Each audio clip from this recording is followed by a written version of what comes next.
Forward-looking thing beyond the white coat. Cultivating visionary leaders in medicine. This theme challenges us to look beyond academic excellence and clinical mastery alone. It reminds us to the white coat is not the destination, but the starting point of a greater journey. True legacy in medicine is built not only through knowledge, but through leadership, courage, and meaningful impact. Today, this gathering reflects the strength and unity of our national network. I am specifically proud to recognize the vibrant participation of our Tamsa chapter from across the country and beyond, including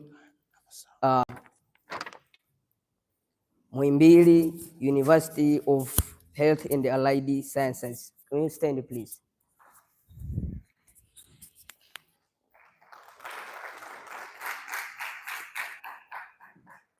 Kairuki University,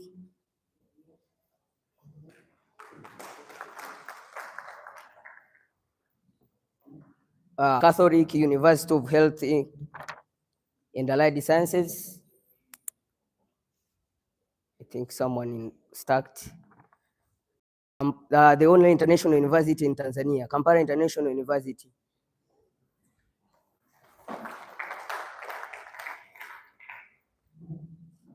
Our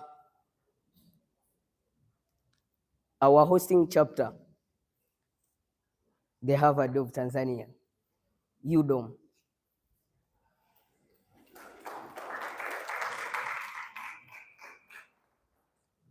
St. Joseph University in Tanzania.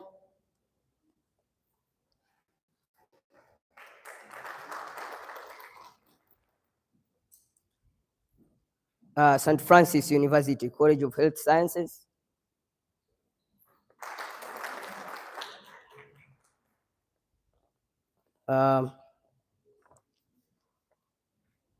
Yes, and others. Your presence affirms that Tamsa is not confined to one institution or one city. It is a nationwide movement of young leaders committed to advancing healthcare, strengthening collaboration, and serving our communities with purpose.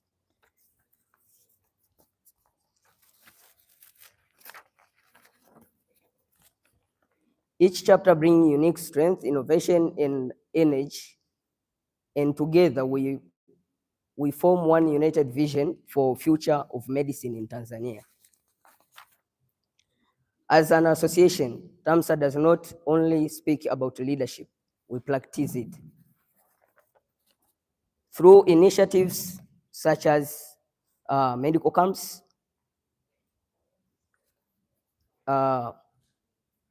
voluntary activities, online sessions, educations on non-communicable diseases, social activities like blood donation and blood drives, cervical, prostate, and other types of cancer, screening services, awarenesses.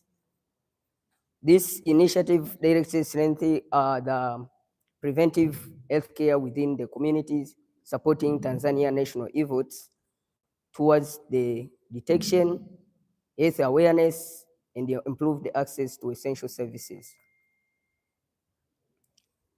As a proud member of International Federation of Medical Student Association, IFMSA, Tamsa ensures our engagement extend beyond the national borders.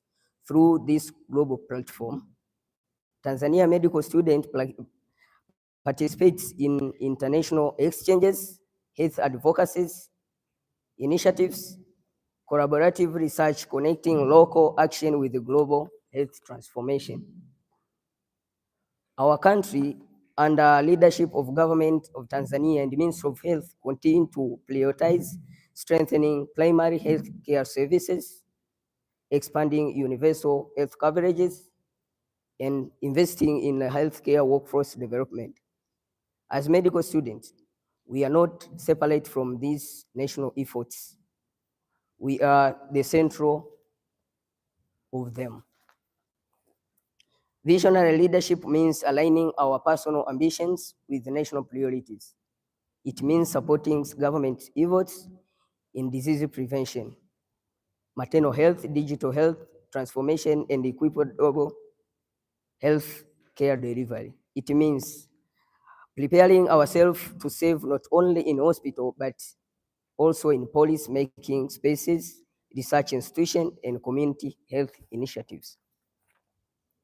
We take immense pride in our alumni who now serve with distinction both here and abroad.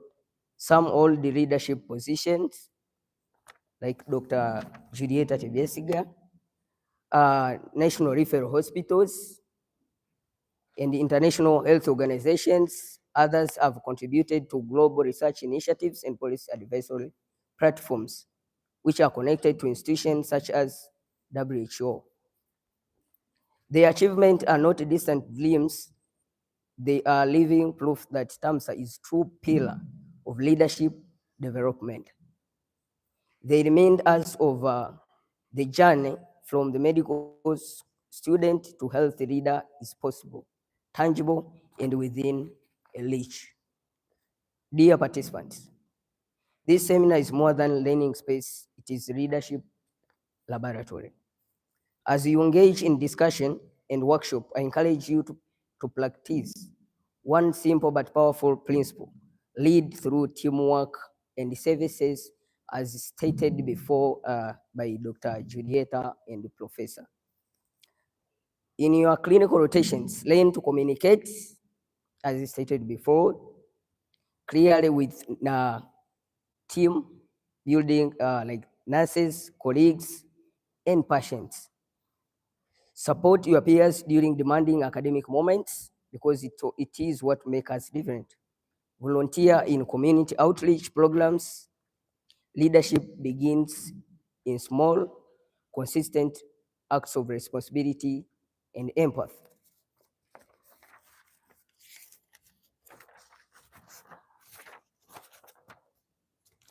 The qualities we cultivate here are integrity, accountability, empathy, and services will define us not only as a competent doctors, but a compassionate leaders who wear the white coat with both skills and vision. Yes, we face challenges, as we all know: limited resources, leadership transitions, academic pressure, and evolving demands of medical education. But leadership is not formed in comfort, it is forged in resilience. It is built when we choose purpose over fear, service over status, as stated before by Professor, and vision over limitations.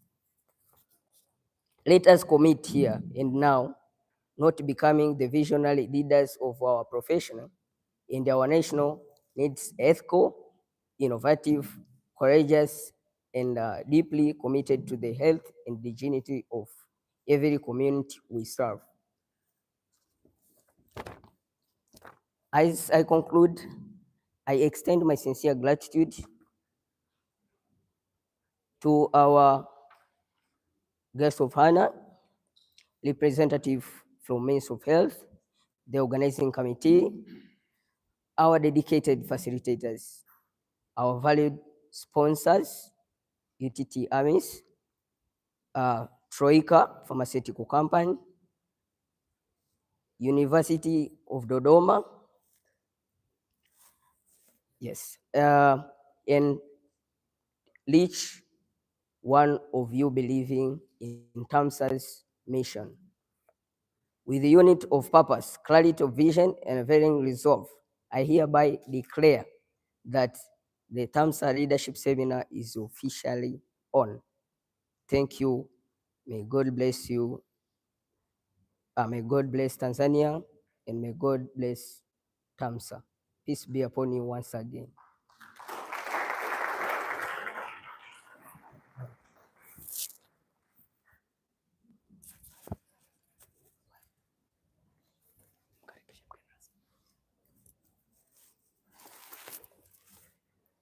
I have been given another opportunity to welcome our guest of honor.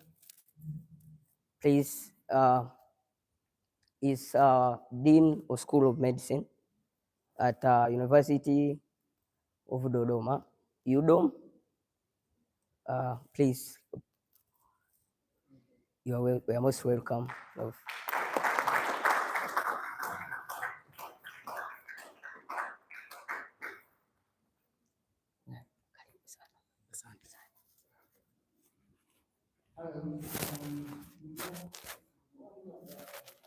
Hujanipa biography yake. Thank you for that introduction, Honorable President. I understand we have many presidents here, so there is many presidents of protocol. I think I should start with the President of Tanzania Medical Association, and then President Tanzania Medical Student Association. We have representatives from the Ministry of Health, and we also have the president from SUSA. Yeah. And then, of course, delegates and colleagues. I see my brother here, Professor Coco. I am honored and happy to come to this audience. So I was initially not meant to be a guest lecturer. So I am here in the position of the District Commissioner for Dodoma, who for some special reason was not able to make up the meeting. But I'm sure because he had confirmed that he come to appreciate the seminar, I think it's a symbol that the government is in favor of this kind of gatherings. It has trust and expectation in empowering the future generation of the healthcare providers, doctors, and other cadres. Yeah, so before I deliver his speech on behalf, I speak in the exposition of the Ministry of Medicine and Dentistry at UNO. We are also very happy to host this kind of session. And I think it's somehow a reflection of my wishes that I have met with the UNO chapter leaders and student organizations many times that have been invited to this kind of activities because we learn is the correct coverage more beyond environment because life is not only about distribution and knowing different symbols. There are a lot of other things that comes around the health of the environment they expect us to say. Yeah, so I think with that I would just like to say karibu sana and enjoy it's 2 days in the day. Now allow me on behalf of the commission to deliver his intended speech. And I think we started by saying good morning. I know it's already afternoon, so good afternoon. I am deeply honored to stand before you today at a moment where purpose meets preparation and where youth meets responsibility. I accept this invitation not merely as a ceremonial guest, but as a fellow traveler in the long and demanding journey of healthcare leadership. The theme that brings together beyond the white coat cultivating visionary leaders in medicine is not only timely, it is essential for the white coat, though symbolic, is not sufficient. It may signify knowledge that leadership demands wisdom. It may represent authority, but leadership requires accountability. It may command respect, but leadership must earn trust. Medicine today exists in a world of complexity, a world where disease is shaped by poverty, where outcomes are influenced by policy, and where healing extends beyond the hospital into homes, communities, and the entire system.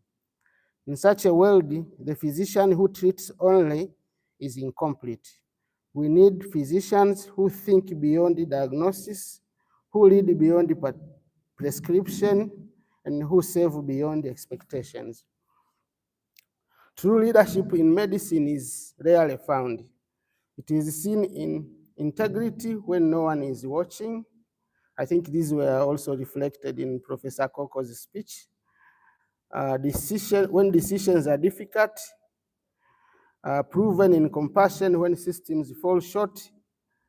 Leadership is the strength to stand firm in ethics when compromise is convenient. And to the medical students gathered here today, you are not merely the future of healthcare, you are the present foundation. Leadership does not begin after graduation.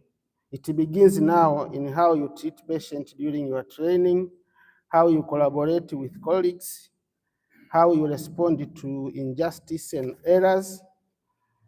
The habits you build today will shape the culture you lead tomorrow. This seminar is therefore more than a program. It is a mirror asking who you are becoming, a forge shaping how you will lead, and a promise that medicine in Tanzania will be guided by skilled minds, ethical hearts, and bold vision. As leaders, you will face pressure to conform, to compromise, and prioritize even principles. When the moment comes, remember, title may grant authority, but only values grant legitimacy. I commend the Tanzania Medical Student Association for its unwavering dedication to leadership development and national unity. By investing in forums like this, Tamsa is not merely training doctors, but shaping rewards of the national health system. In conclusion, let your knowledge be deep, but your humility deeper. Ambition is strong, but your conscience is stronger. And wear a white coat with honor, but carry leadership with wisdom. With these words, I am honored to officially pronounce that the 9th Tamsa Leadership Seminar is officially launched. May your deliberation be meaningful, vision be clear, your leadership be worthy of the trust placed upon you. Thank you, and may your journey in medicine be one of the service, courage, and purpose. So this was the speech from the district commissioner. And I hope you can hear the tone of the support and expectations placed in you as our future doctors by the government. I think I submit.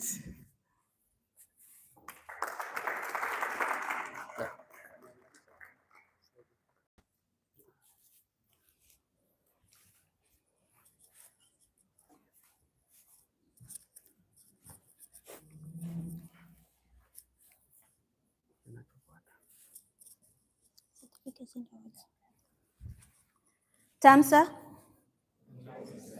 Tamsa? Tamsa Tanzania. Tamsa? Okay. Thank you, guest of honor, for a wonderful speech you have given unto us right now.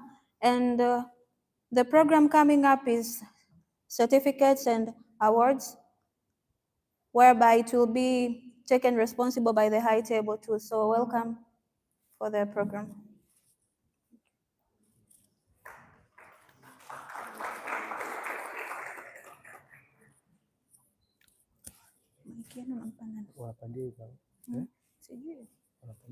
I think so.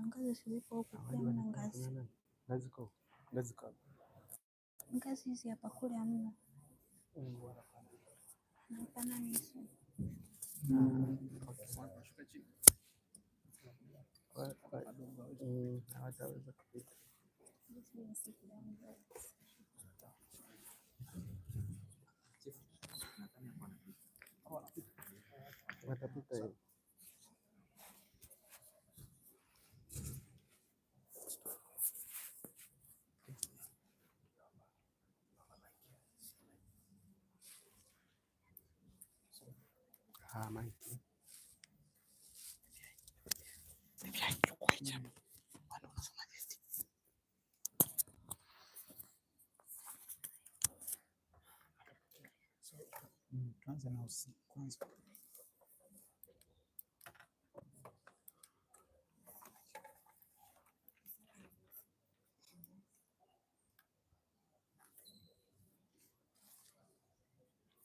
Okay, good afternoon.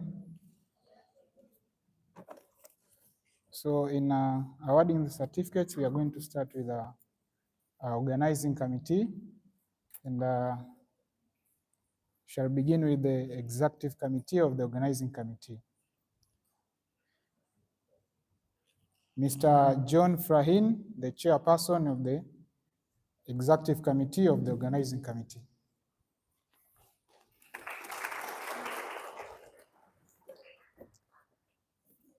Gabriel Madas, the vice chairperson of the EXCOM.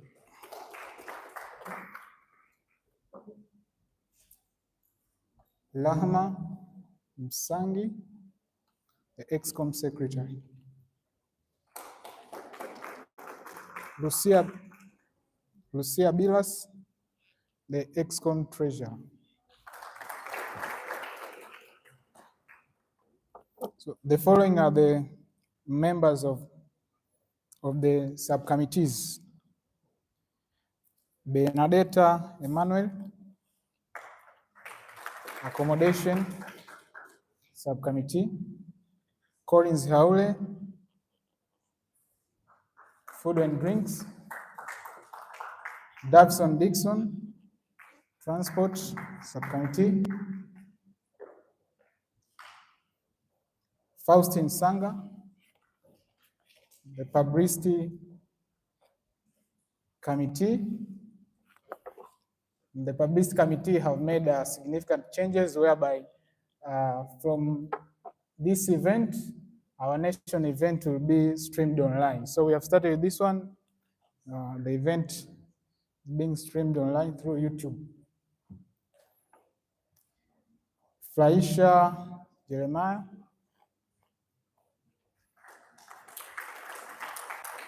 Ibrahim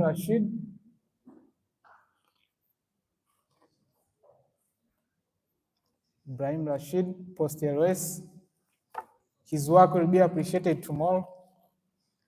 Jacinta Bilas, publicity team. Joseph Michael, food and drinks team.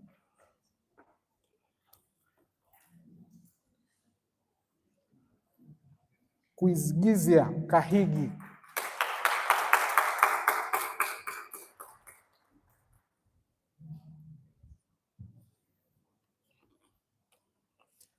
Lightness Mgaya, food and drinks.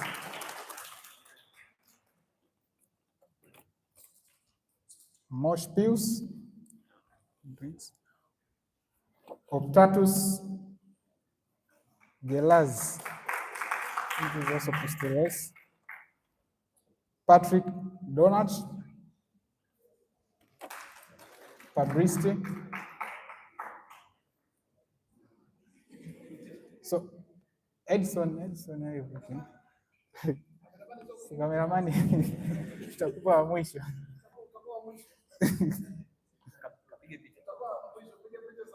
Yeah.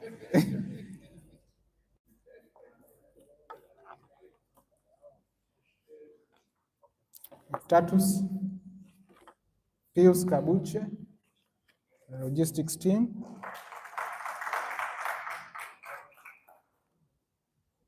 Okay.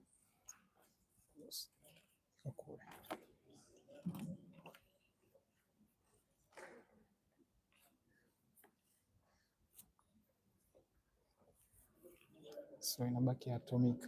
Yeye atapigaje? Jina atakuja mpiga. Utaenda kumpiga. Yeah, so yes. Patrick Donat, so you may have your certificate. And your chairperson may take a photo of you.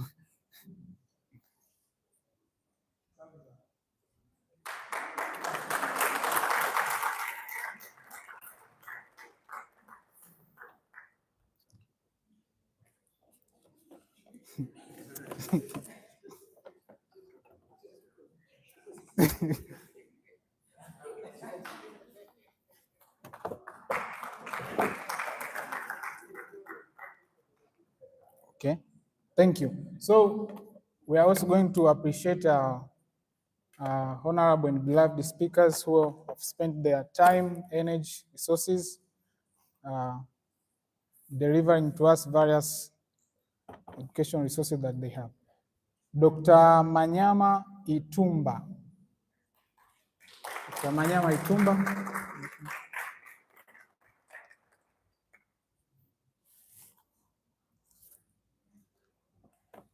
Dr. Godwin Mwisomba.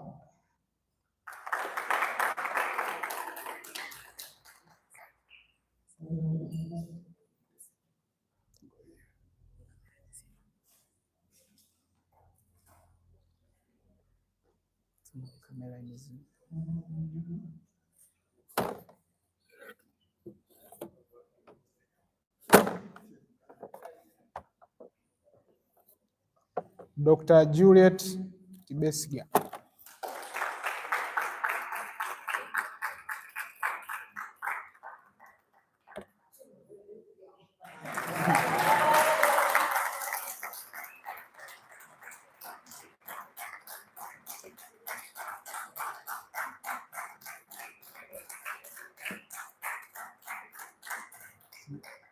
Dr. Mgisha Koronko.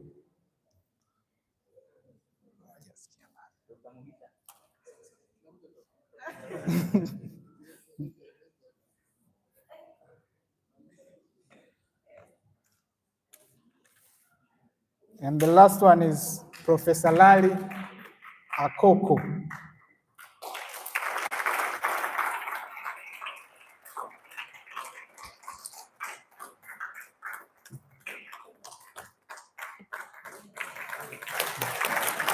Claps, please.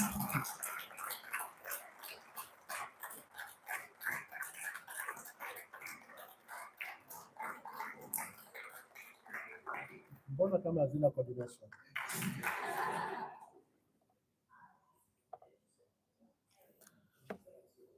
So we would also like to appreciate the support and the support courage from Tamsa Yudom patron, Dr. Constantine Chasama.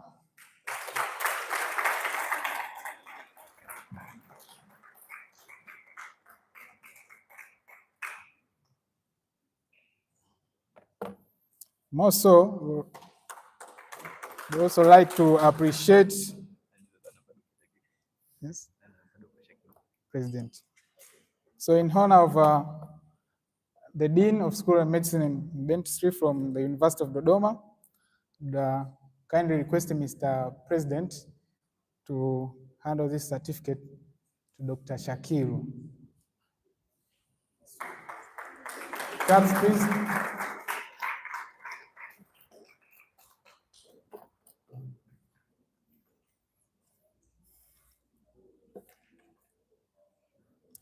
And finally, to our guest of honor who is not present due to unforeseen circumstances, so I would humbly request the Dean of School to receive it on behalf of the Dodoma DC.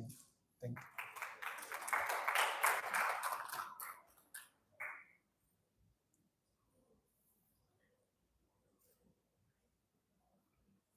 Yeah, thank you. We are done. So, sponsors. Sponsors.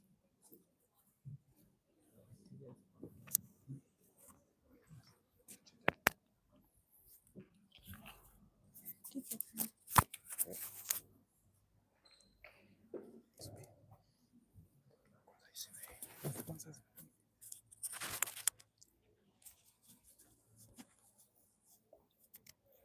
So, like the first question, I think also time we shall offer certificates to our sponsors. Thank you.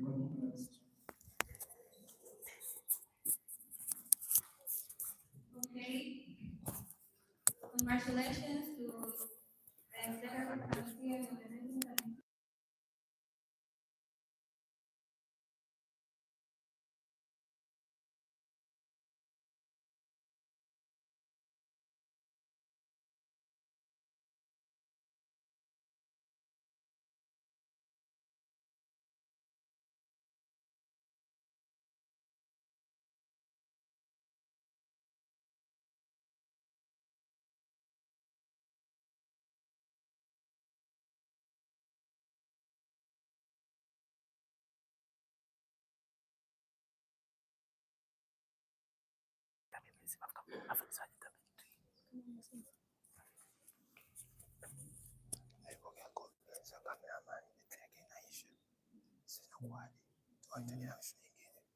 So what will be next?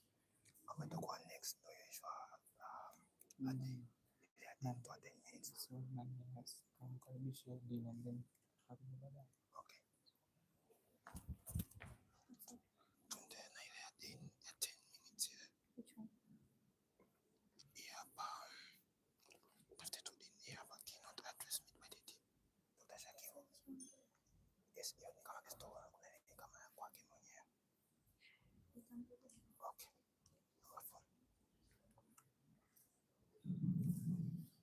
Sorry, everyone. Due to technical errors, we're going to proceed with the next session on the keynote address, which will be addressed by Dr. Shakil, who is the fellow dean here at UDOM. And I'd like to welcome Dr. Shakil on making the address. Oh, yes, and also for the projection, assign kindly project so that when he enters, he can begin. Yes.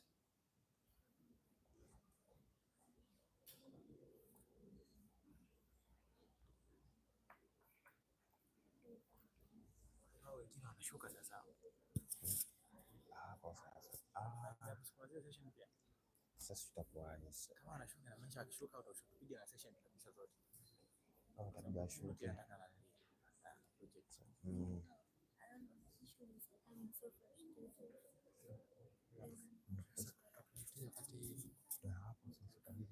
Tukiambia tushuke haitotangana.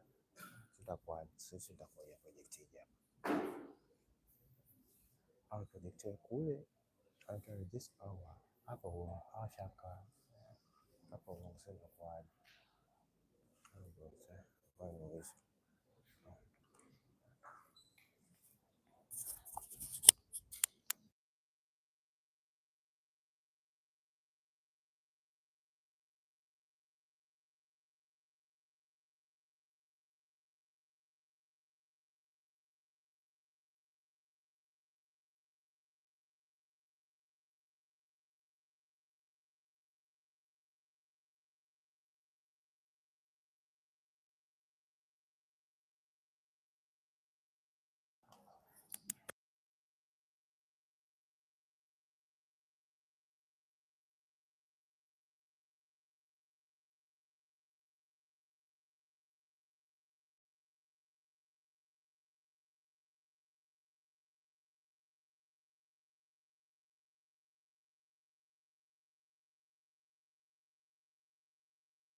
Hello.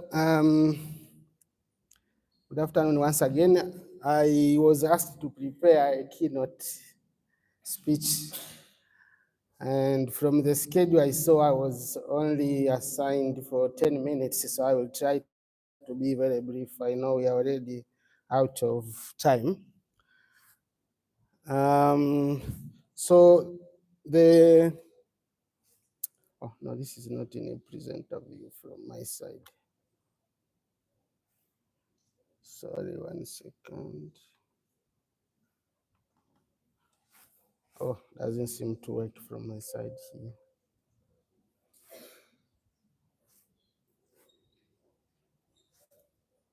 Okay. I am afraid I may need technical assistance, not moving.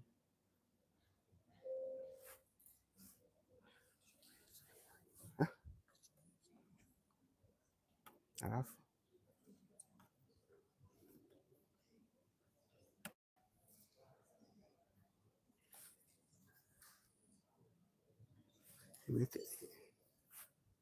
Hazitembei.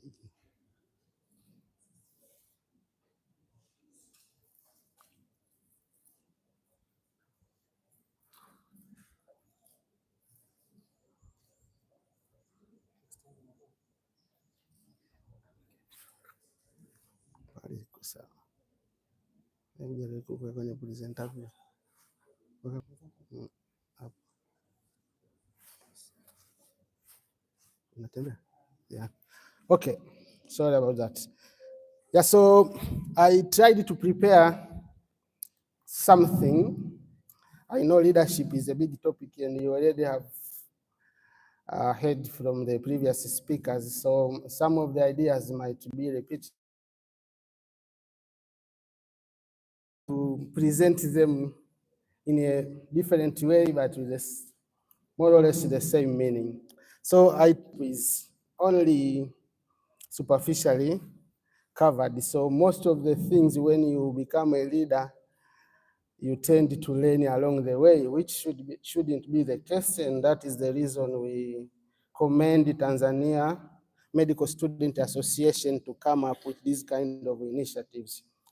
So I have no conflict of interest to declare, except that I have never taken a high-ranking leadership position, as I am going to show you. So my presentation will those outline. Prepared a definition which may not necessarily be the only or comprehensive or exhaustive definition about what is leadership, but it briefly means the process of influencing, motivating, and enabling others to contribute toward the effectiveness and success of a collective goal or organization. And because the topic is up to achieve that vision. And so, who do we really consider to be a leader, and which attributes should one have to be a good leader? Should it be a person who can influence others, or should be a person who can motivate others? Or, as from the definition, should it be a person who has the ability to enable others towards achieving a goal? Or should it be a person who can do it all by himself and only celebrate the outcome with the team? Or should it be this powerful and strong guy that yells and gives orders to the team to achieve the goal? Or should it be a person who works best in a team and together they achieve the goal? I think that is a question, but from my perspective, I think you need a little bit of all these to be a good leader, which is not an easy thing, but we have to strive to be a bit of everything. So a good leader needs to have at least, but not that this is all, but you should have at least most of these skills and attributes. You should be a person that is visionary. When you are leading a team, you need to have a vision, not only for today. You need to have a long-term vision that you have to inspire your team to work towards achieving. You have to be consistent so that you are predictable. You are not going to be a leader that changes perspective today and tomorrow, and that way you will not have a trust of your team, and eventually you are going to fail. You should be courageous, and by courage, here it means you should be able to take calculated reasonable risks. You should be a person who is not satisfied with a comfort zone. You have to explore new horizons. A good leader should be passionate about what he does so that people can be motivated by the way you are passionate about doing things. A good leader should be decisive. You should be able to make a decision. You shouldn't be a person that sits down with a problem and you are not giving direction. You should have the gut to make decisions. A good leader should be creative, and in this case, you should have some problem-solving skills. You should be honest. So a combination of all these would make someone to be a good leader. So this is another way of saying what I said in the previous slides. So some of the attributes that a good leader should have should include emotional intelligence, skills, practical applications, and long-term growth. So in terms of emotional intelligence, a good leader needs to have self-awareness. You should be able to control emotions, your own emotions, but also learn how to deal with emotions of your team members. A good leader should be empathetic. You should be able to be in the position of your subordinates, not like being sympathetic and emotional, but to be in their position, understand their perspectives, and then provide your line of thoughts. You should be socially aware, and you should have skills to manage relationship within the team. So on this picture, that's Barack Obama. I will say why I put him on this slide shortly. In terms of skills, this was already presented in the morning, that one of the good attributes of a good leader is to have good communication skills, so that you are clear about what you want, clear about where you want the team to go, clear about the goal that you want the team to complete. You should be having all the attributes of good communication, listening, and then you should have decision-making skills. And it's not always about blaming or pointing fingers, yelling. So at times, okay, there is a bit of authority that you should have, but this shouldn't be that you are this person very authoritative in the team. The question of ethics was discussed by Professor Coco.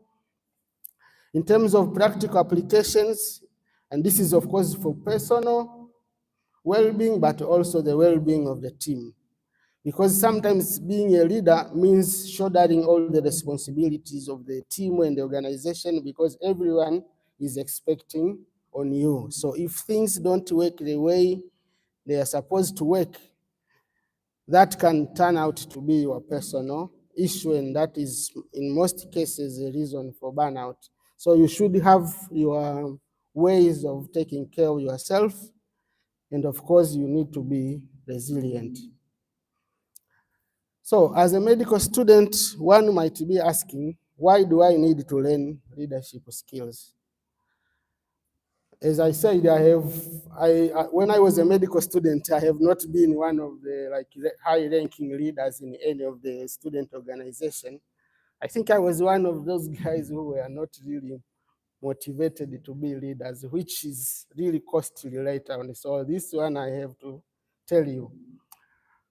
So one reason why you need to learn leadership skills is to enhance confidence and responsibility. Because when you have leadership skills, that will be the catalyst and will empower you to navigate challenges with confidence. But also learning leadership skills will promote effective communication. As I already said, one of the good attributes of a leader is to have communication skills, and that will give you ability to express ideas, collaborate with peers, and build meaningful relationships. A good leader should avoid being this one toxic guy who always complains, is not satisfied. Those are not good characters of a good leader, because then you put down the energy of the team. You demoralize the team if you are always complaining. Another reason to learn good leadership skills is to prepare students for future roles.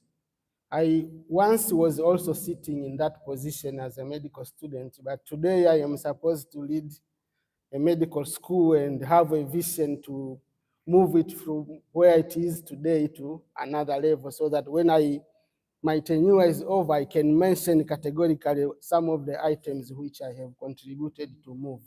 So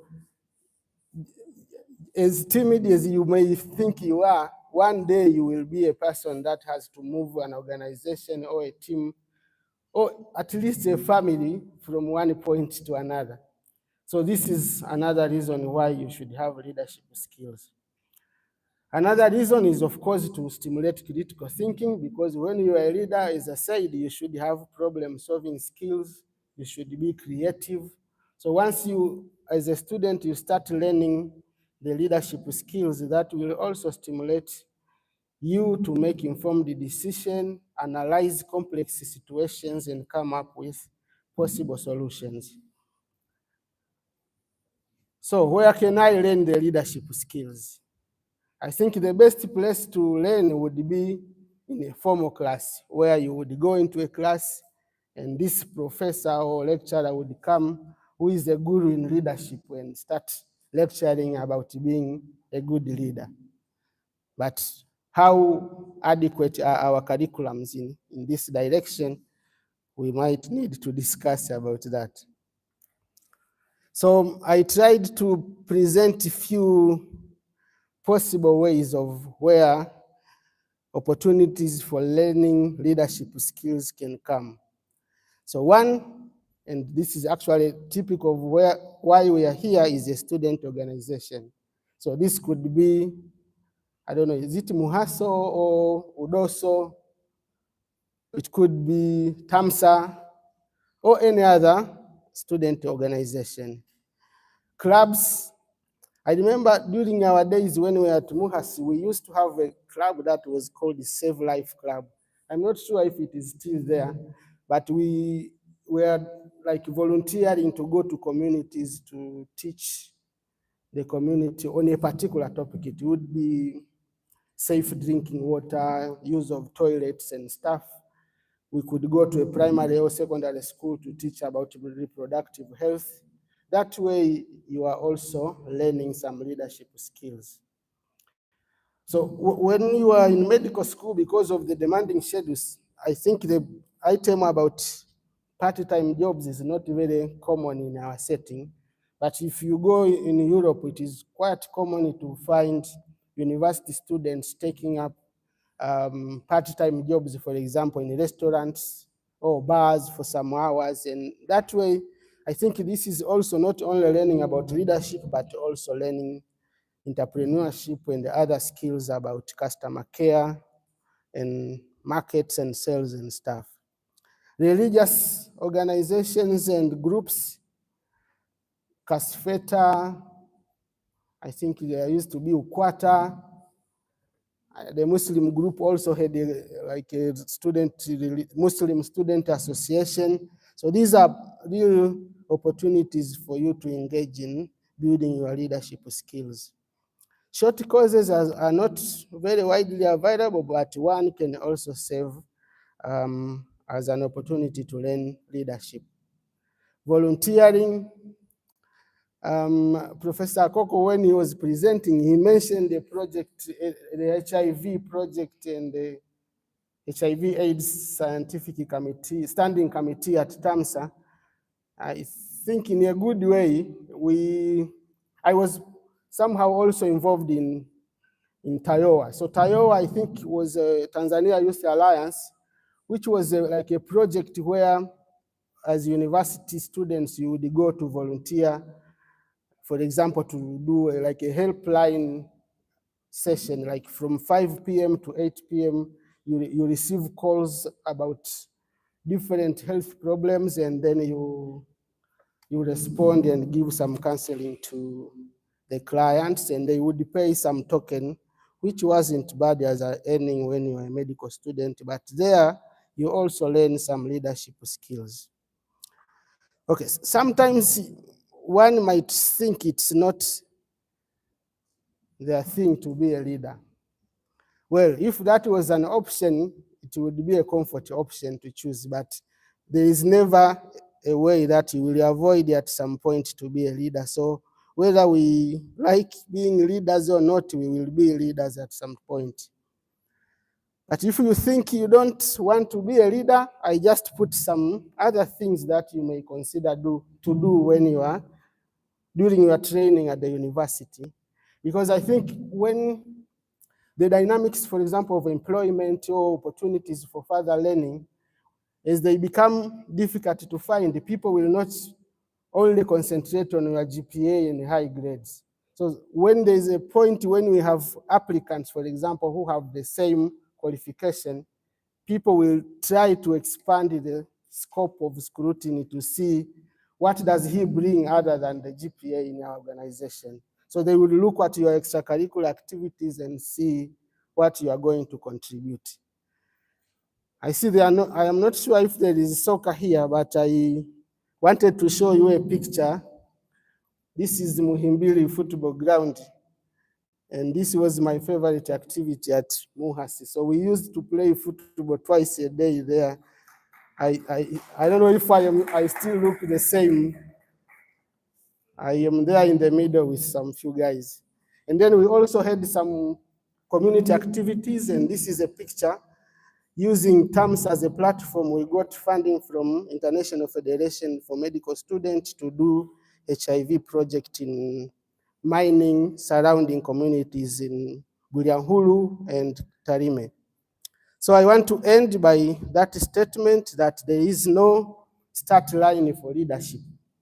So don't expect a whistle blowing kwamba, okay, now you are a leader. You have to start being a leader from the word go. Asante sana.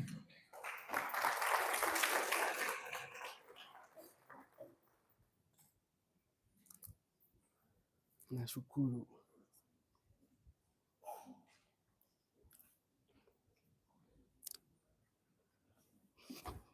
Do you want to take the microphone?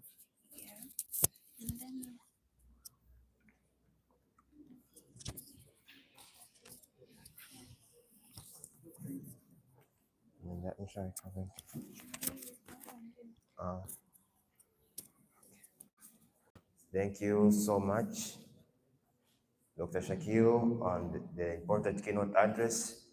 Jamani, nahisi mmeelewa kwenye the keynotes, the basics of a good leader. Yale tunafundisha tangia civics. Yeah. Be honest, be accountable, be what.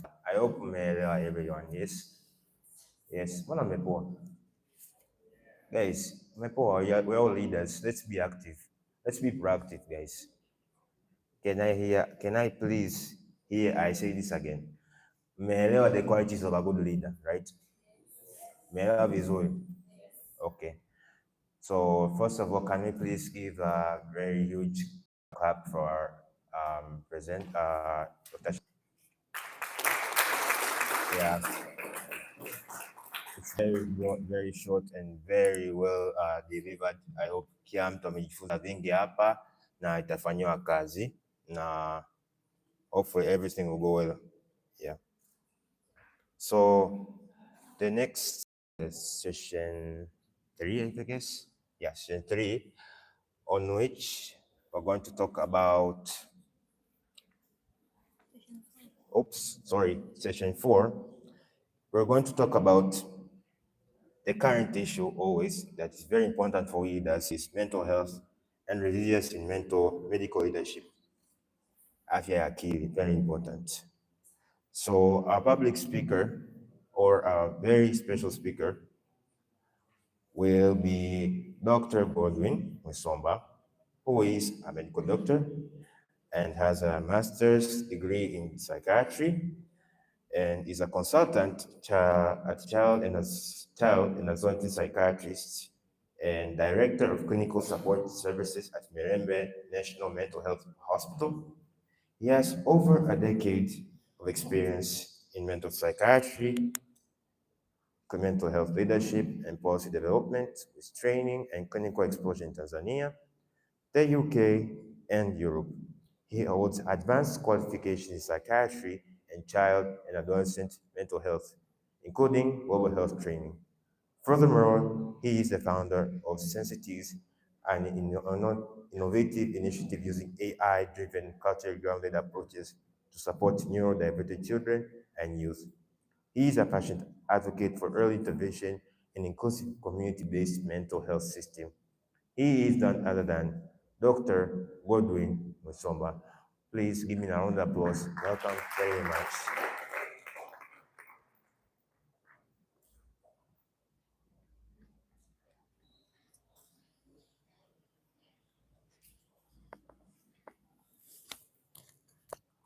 Doctor.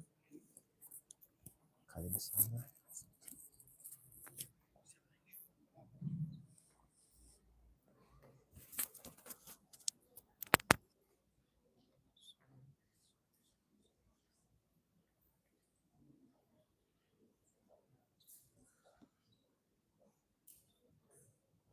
Again.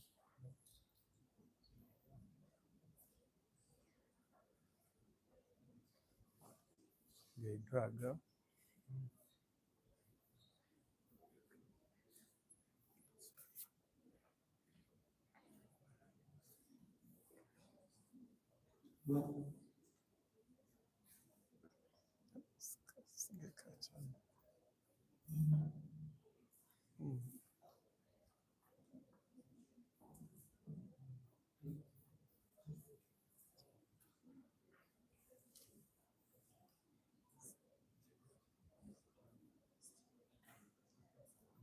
Punguza hiyo ile drag.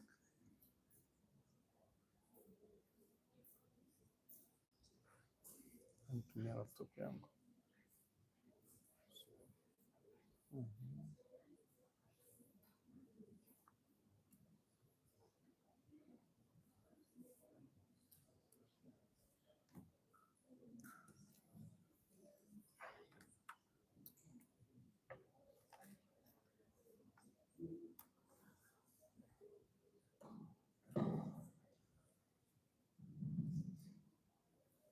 Good afternoon, everyone.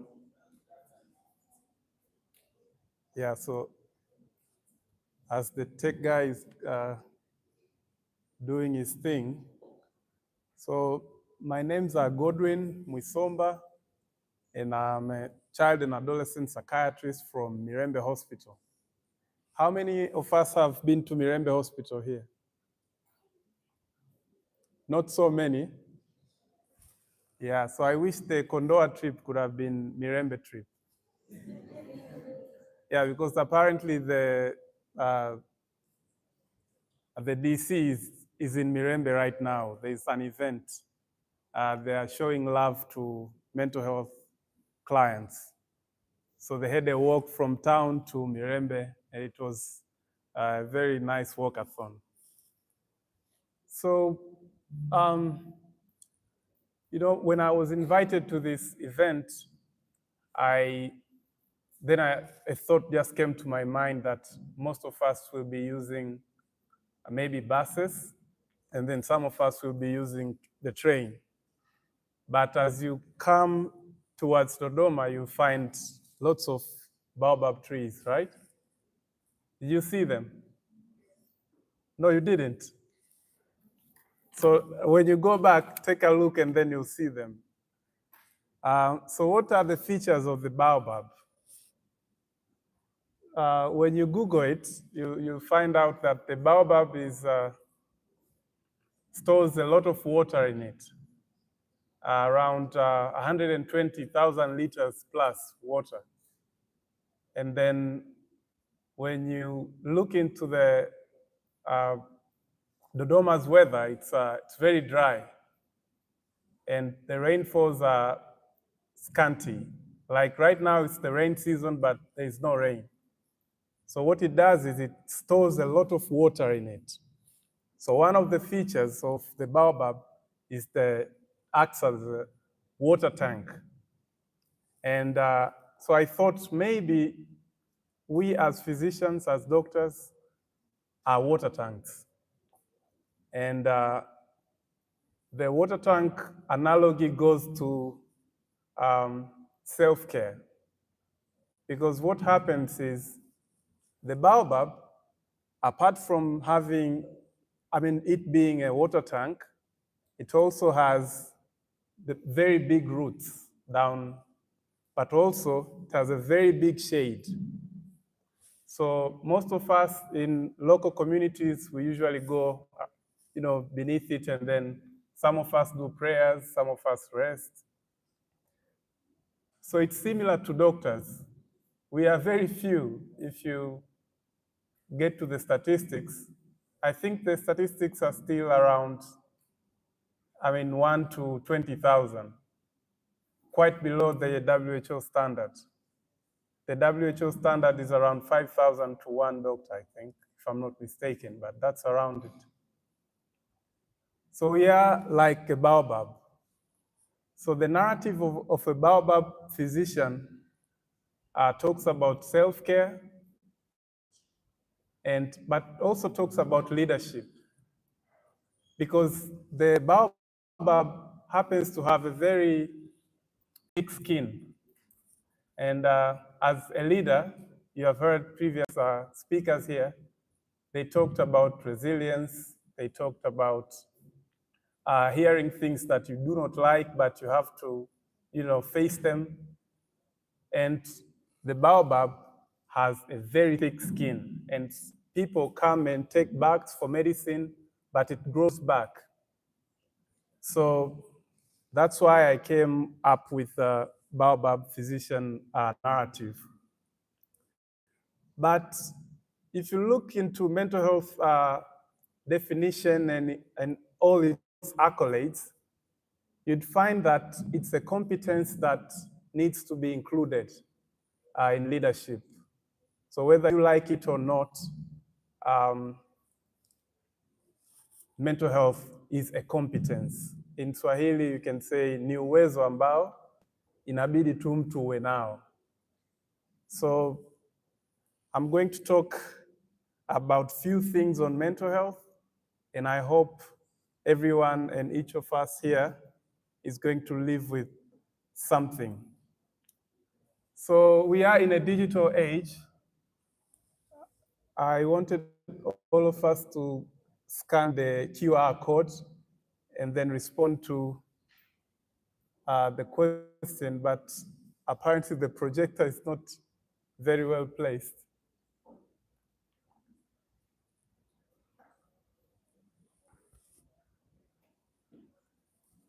Can anyone help me with moving it so that the QR code can be complete? Or did you get the? It's okay, all right, yeah. So we are doing a quick check. I'll get the results in real time, and then I'll give you the feedback.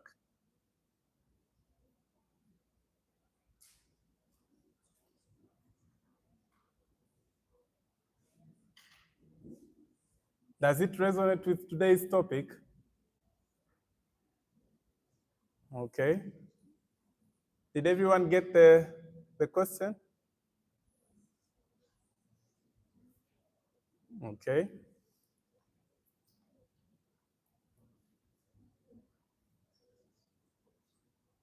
Yeah, so let's go on.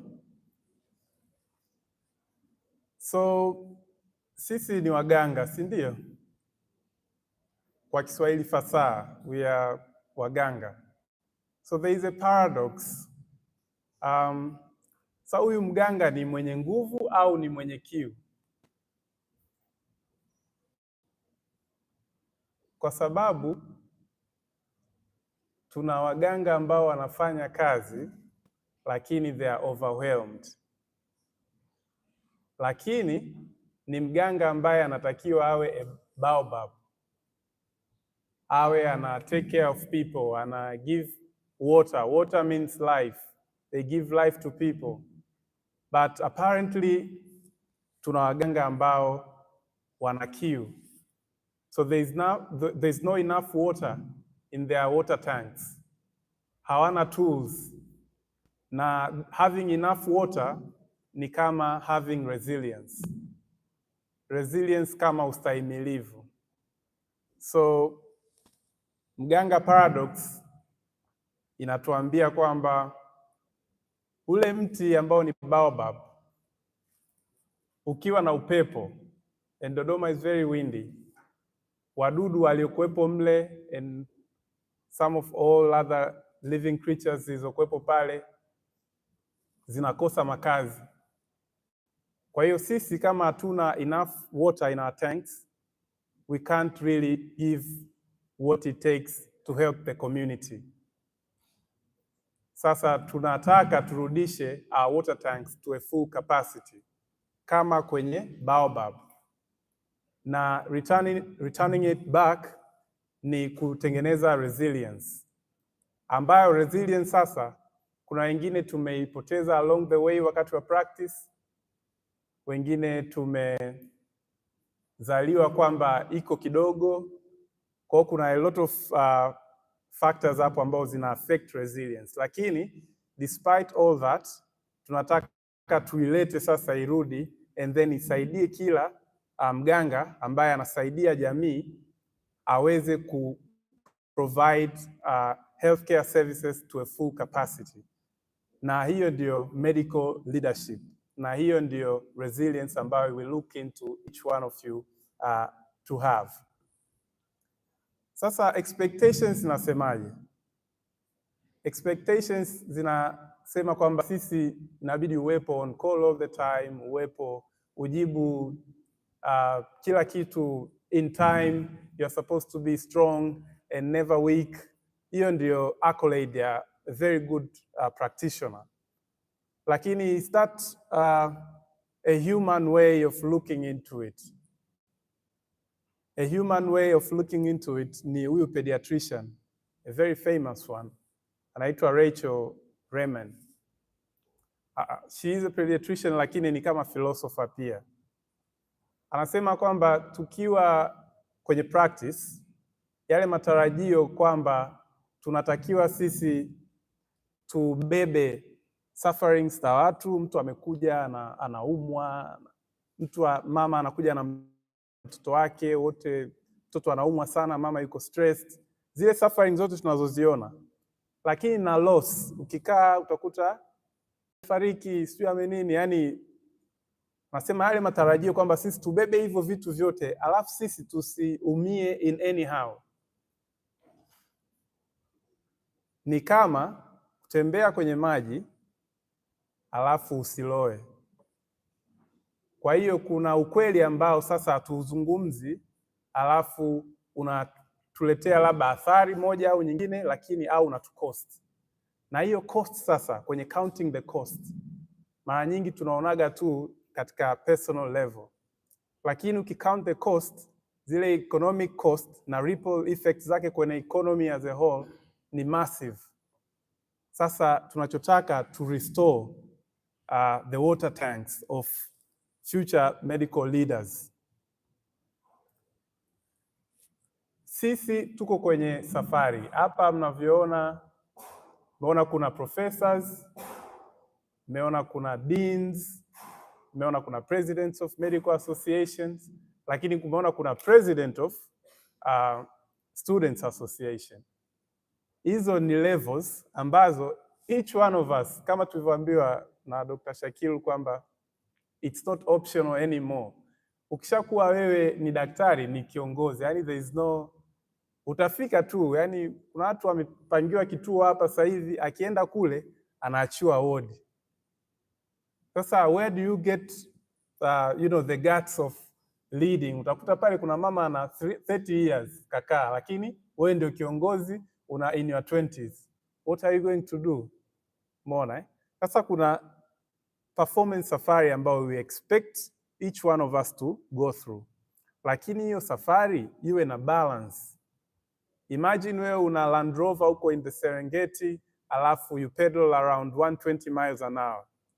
Yani ni throughout the Serengeti upite na 120. Yani at the end of the day your engine will burst. Yani that's lakini kuna speed ambayo is acceptable. That's the optimal speed ambayo we recommend each one of us kuwa nayo. Asiwe too bored, asiwe afanyi kazi, alafu asiwe too overwhelmed. Awe strike a balance ili mambo yaende vizuri. So safari yetu tunaomba iwe ya namna hiyo. Sasa katika hivyo vitu vyote, let's go into little details za sehemu ambayo tunahisi resilience inaweza ikawa maintained. Sisi tunasema afya ya akili, hadi sasa hivi hakuna tafiti yoyote iliyosema akili ipo mguuni, si ndio? It's an undisputed fact that akili tunasema inatoka kwenye ubongo, jamani. Si sawa hiyo? Hamna tafiti nyingine iliyo go against it. Bado. Sasa ukiangalia kwenye ubongo kuna vitu ambavyo vina attribute au vinachangia kwenye resilience ambayo tunaiongelea kama ustahimilivu. Ukiangalia kuna the amygdala tumeitaja pale, ambao mimi naita ndo askari wetu. Sasa amygdala katika accolades zake wanasema it's pretty much vestigial kwanza, sababu ni very old organ ambayo ime undergo evolution kubwa sana, sababu wakati wa survival for the fittest while the human was trying to survive, yenyewe ndio ilikuwa the major organ, kwa sababu fear ndio ilikuwa na drive survival. Kali anakuja, kwa hiyo survival ilikuwa ni all senses and the amygdala was huge. Kwa fear ndio survival na amygdala ilikuwa inatawala maisha yetu. Sasa as evolution took place, tumemaster environment. You are not worried about the environment anymore. You are uko kwenye house ambayo iko settled, uko nini na nini, still inafanya kazi yake, na kazi yake kubwa ni emotional memories. Kwa hiyo utakavyompa mtu huduma, labda ukampa huduma nzuri, that emotional memory iko kwenye amygdala. Lakini vile vile culprits kama childhood adverse events, watu wanapata labda unyanyasaji wa kijinsia, utoto, nini, zile emotional memories zote zinakuwa stored up, lakini kuna na gates zinazo control. Sasa prefrontal cortex ambao sasa ndio mzee wa busara, yeye anasema this one is good, kwa sababu yeye ndio ana complex decision making, yeye ana busara zote ambazo zinasema bwana, hii ndio ustaarabu wa kuishi vizuri. Sasa kukiwa na conflict hapo ambao kunakuwa na imbalance, ndio unaanza kuona sasa resilience inakuwa shaken. Na tumeattribute these organs B, lakini kuna nyingine ambazo sasa it's not for today, lakini angalia hizo sehemu mbili. Wewe tumetajiwa hapa kwamba kuna emotional intelligence ambayo ina include maybe awareness, things like understanding somebody else perspective, kama kuwa sympathetic and being empathetic pia. Ile balance ambayo inafanyika hapo ndio inakupa wewe sasa kuwa seen kama kiongozi, na tuna attribute mtu yuko mature katika leadership kama amestrike a balance between these organs here. Sababu utaambiwa kitu kibaya, utaambiwa a very good thing, utaambiwa kitu ambacho labda kinahatarisha maisha ya mtu. So how do you strike a balance? Nikupe mfano tu, sisi pale hospitalini utakuta watoto anakuja kwenye clinic labda ana gender based violence, and then mama mwingine anakuja anasema mtoto wangu ni neurodiverse, ameleta shida kwenye familia, ameachika. Haya, mwingine anakuja anasema kijana wangu ametumia pombe kupita kiasi, ni A student, alafu amefukuzwa shule. Kwa hiyo hizo habari zote unazipata, and then baada ya hapo unaambiwa nenda kwenye management meeting. Hivi imagine hizo habari, alafu kwenye management meeting unaambiwa bwana, kuna hela fulani ambayo inatakiwa ipatikane ili tuweze kufanikisha upatikanaji wa vitendanishi vya dawa kwenye maabara, kitu kama hicho yani. So how do you balance hizo? So medical leadership inataka strike the balance. Na 3 flavors za resilience sasa, ukichukua hizo zote, tunasema kuna mtu ana inherent powers ambazo labda zimejengwa toka childhood, anaweza akahimili vishindo, lakini inherent powers zenyewe haziwezi tu kusaidia kuhimili kila kitu. Inabidi pia kuwa na adaptive powers ambazo zitakufanya wakati wa rain, kama mbuyu pale anajaza tanki yake kuwa na storage kubwa. If you refer back to the baobab, ndio tunahitaji kiongozi awe hivyo. So you have the good times, you harness the goodies, and then you store them. Wakati mambo mabaya au hali inabadilika, unatumia sasa the strength you have in you kuweza ku overcome the turbulence, and then you learn from it. Sasa kwenye learning hapa kuna learning, kuna unlearning, and then kuna relearning. Kwa hiyo tuangalie hivyo vitu, kwa sababu kwenye medical profession kuna wakati mwingine inakuwa ni ngumu sana ku unlearn. Mimi nilienda kwenye sehemu ya training moja ambayo wanafundisha cognitive behavioral therapy. Apparently my training kwenye cognitive behavioral therapy ilikuwa skewed kidogo katika some aspects. Kwenye sehemu inaitwa cognitive restructuring. Nikaenda kupresent my case, yule clinical psychologist akaniambia, I think we need to do some unlearning. Yaani kuna vitu ambavyo you need to unlearn. Lakini you are a specialist na nini, si ndio? Sasa ukiwa na a bit of an ego, you might take it lightly. Lakini tumeambiwa toka mwanzo tuwe na moyo wa kujifunza. Kwa kama wewe ni kiongozi, jaribu. Kuna some features au some aspects of your life that are not trained right. Sasa as you grow up, try to make them as a learning curve. Yani usiziache tu ziwe hivyo hivyo. Relearn and then move forward. So resilience ni kwenye learning, resilience ni part kubwa sana. Wanasema almost 60%, and then adaptive around 30%, and then inherent inakuja maybe 15 or 20%. So going on to our brain, unazozipata kwenye maisha yako kama kiongozi, kuwa stored kwenye some parts of your memory apart from the amygdala, but in your hippocampus being created. Lakini sasa wewe unaweza ukachagua kutengeneza njia ya what memories rule your life. Kwa hiyo kuna kitu kinaitwa neuroplasticity, ni ability ya ubongo kuwa adaptive kwenye a new memories. Umeona eh? For instance, kama client tu wa stroke anaweza kawa amekata memories za functionality ya certain part of their body, and then after retraining it inakuja. Ile ni neuroplasticity. Lakini sasa what happens kwenye brain ni kwamba the brain decided to build a new way of dealing with the same memory that used to be around back in the days.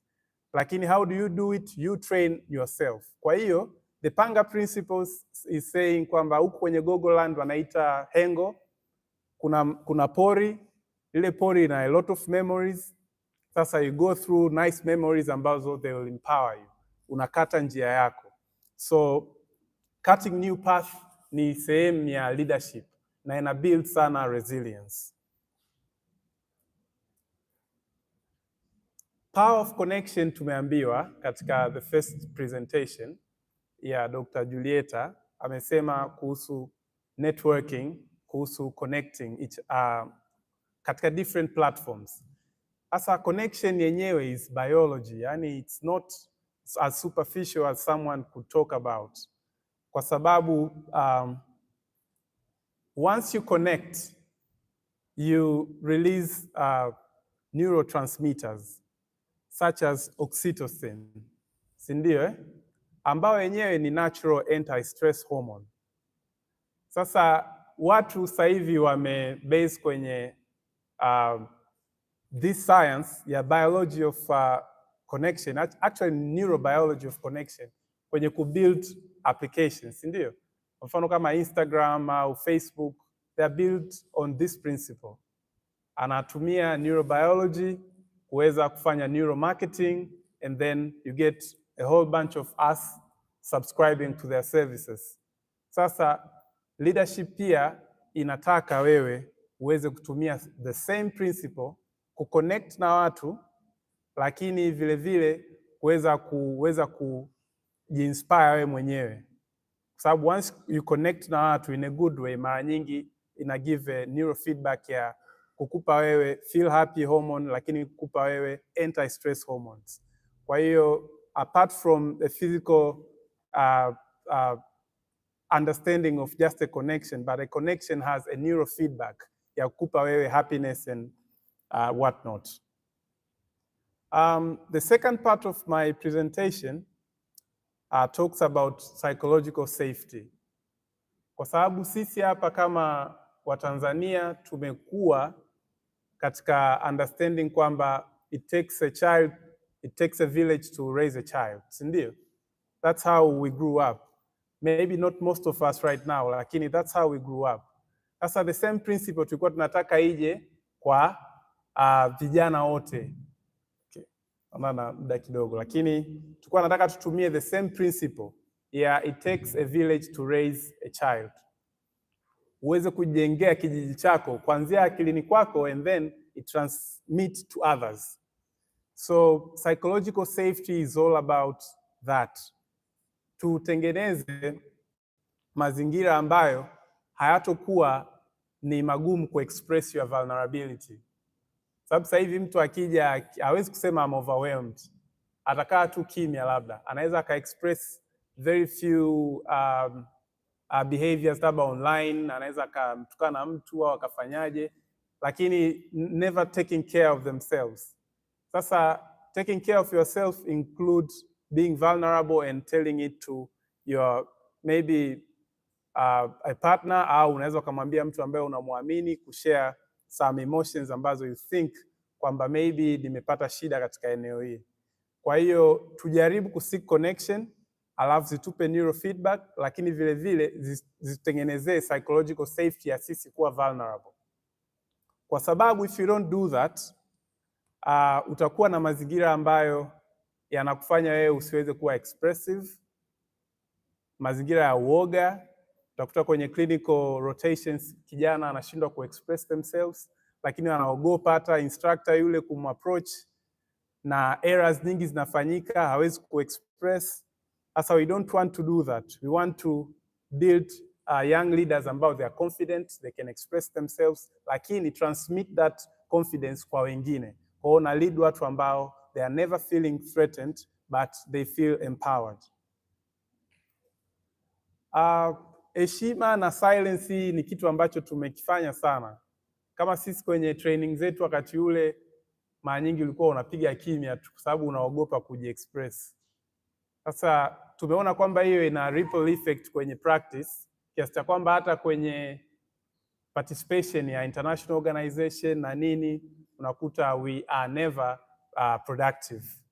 Inakuwa ngumu, mtu kakame hawezi kucontribute na nini. So we don't want that. We want to empower each and every one of us to be expressive, lakini vile vile aweze kuwa na confidence, aweze kuwa na hand of, you can say I don't know, hata kama it brings shame, lakini please say you don't know, unakuwa honest. Ndo tulikuwa nazungumzia maswali pale. In another way ulikuwa unafundishwa kwamba it's safe kusema sifahamu. Sababu if you say umeandika kitu unasema true or false and then you hauna uhakika afu unakuwa penalized, maana yake you are not honest. Zamani ndo ilikuwa hivyo, lakini you are safe kama haujajibu kitu, so honesty was taught that way. Lakini sasa hivi we are open, the open door policy is there. Express yourself, sema sielewi, labda nitaenda kujifunza. Unaweza ukawa penalized, lakini inakuwa vizuri kwa your psychological safety na hautokuwa na traumatic memories za labda huyo instructor au nini, and then you end up failing in class. So I am because we are, hii ni principle ya Ubuntu ambayo I always would like to tell everyone. Wewe upo hapo kwa sababu ya wenzako. Ukichukulia hivyo, mara nyingi leadership yako inakuwa very strong, kama ukiangalia kina Nyerere and the likes. Taking the lead, nyinyi mnavyoweka hii foundation sasa hivi, nimekuwa mmeambiwa huko back in the days like 30 years back, kina professor hapo, kina Dr. Shakilu, kina Dr. Mugisha, they built it and then now this is the platform. Kwa hiyo this is how we build, by taking the lead you decide, and it's a very positive way of, kama you are taking it as a personal responsibility na nini, lakini it's a risk ambayo wewe kama kijana umesema I'm studying, lakini vile vile na take the lead and then I push it forward. How do you implement it? Kuna vitu vya create awareness, kuwa involved kwenye policy, encourage training kama hizi, and then kutengeneza culture ambayo learning, relearning, unlearning inakuwa kama a key performance indicator, kwamba wewe unaweza ukajifunza kama kiongozi, sio a rigid one, you are flexible. Na kuona kwamba safety hidden and repeated, and voice, you'll be silent, lakini actually we want people who can be active, can question, even can be human in their practice of leadership and can be easily accessible. They can be resilient actually and practice excellence. So kuna some tricks ambazo mnaweza mkatumia kwenye meetings zenu pia.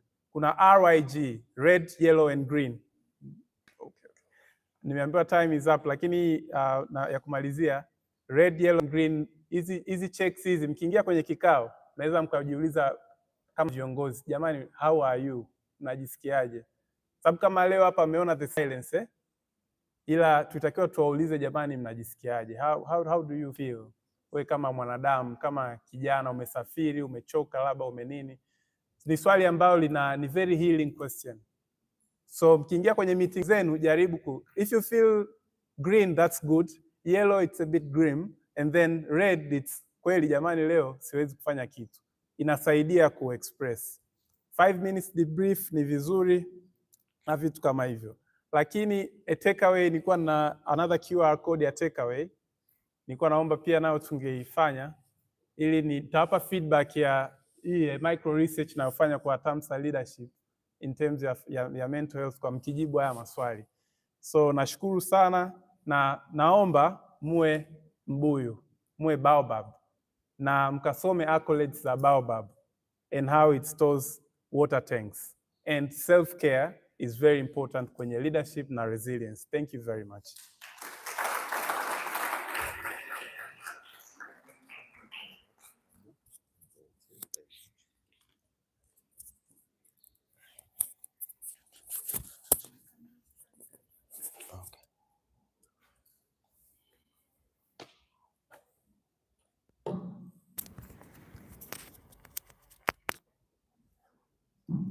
Can we get another round of applause for a very wonderful presentation? So jamani, najua wote mnapenda udani mbuyu. Kwa tweni wale wabuyu. Okay? Be the baobab. I know most of y'all like baobab, jamani. So kwa mnakuwa ubuyu kila saa, just also be that baobab that brings sweetness and enjoyment to our fellow students who are at of medical schools. Na tutaonesha njia, at times maybe they think they are kind of at times at rough, because we as leaders have to be there for them. And I'd like to thank you very much, Doctor, for this very wonderful presentation. Yeah. So I hope mmeelewa also kwenye kuwa ubuyu. Mmeelewa jamani? Mwa kimya jamani, mmepoa sana. Mpaka nataka kuwapa hai basi. Naenda na mic. Mmeelewa chochote on this presentation? Yes. Okay. Thank you. Hapo unielewa sasa. So now I'd like to welcome very huge sponsors, Troika, on showcasing their brand. I'd like to welcome very much Troika for the sponsorship brand. Yes. If it is available, karibuni.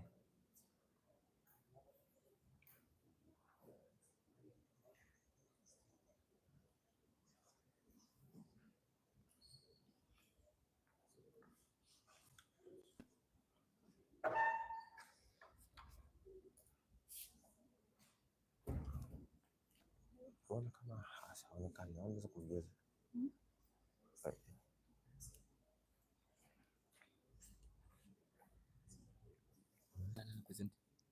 Sponsors moja Troika. Baada ya hapo, kama cheti zimefika, vyeti vitatunukiwa.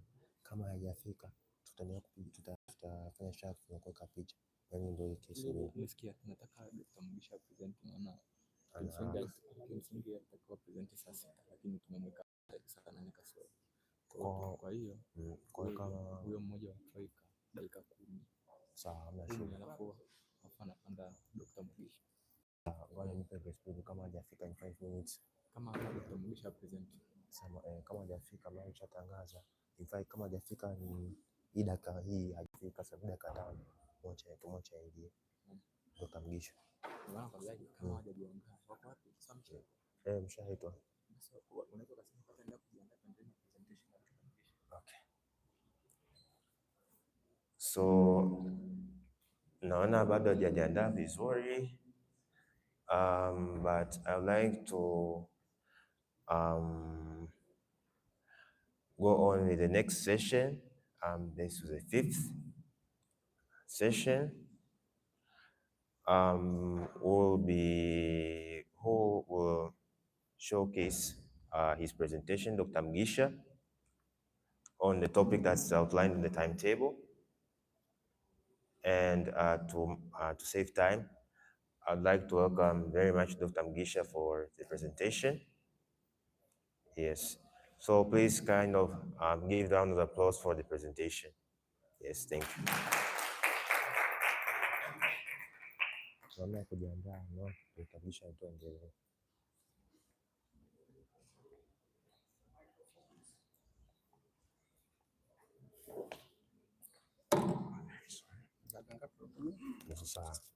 Yeah. Okay. Karibu sana. Asante. Unaweza ukashata nisitume hapo.